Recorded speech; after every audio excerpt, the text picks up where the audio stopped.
ବୋଉ ବାପା ଗଲେରେ ହାତ ଦେଇକି କାହିଁକି ବସିଛନ୍ତି? ତାଙ୍କର କଣ ହେଇଛି? ଆରେ ତୋ ବାପାଙ୍କର ଦାନ୍ତ ପୋକ ଖାଇ ବିନ୍ଧା ହଉଛି। ପୋକ ଖାଇକି ଦାନ୍ତ ବିନ୍ଧା ହଉଛି ତ ଗଲେରେ ହାତ ଦେଇ ବସିଲେ କଣ ଭଲ ହେଇଯିବ? ହଁ ଯାଉଛି ଦୋକାନରୁ ପୋକ ମରା ଔଷଧ ନେଇ ଆସିବି। ଗୋଟେ ପାନି ଖାଇଦେଲେ ତ ପୋକ ସବୁ ମରିଯିବେ।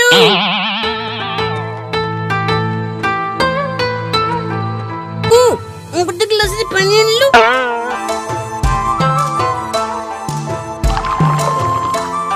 ବାପା ବାପା ନିଅ ଔଷଧ ପିଇ ଦିଅ।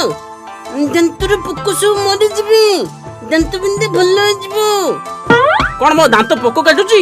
ହାଁ କିରେ ତତେ କିଏ କହିଲା ମୋ ଦାନ୍ତ ପୋକ ଖାଇ ବିନ୍ଧୁଛି? ଆଉ ମତେ ନ ପଚାରିକି ଔଷଧ ଆଣିକି ମତେ ଦଉଛୁ? ହାଁ ଗୋଡିତେ ବାଜି ଦାନ୍ତ ବିନ୍ଧା ହଉଛି। ହାଁ ଔଷଧ ଦେଖେଇଲୁ।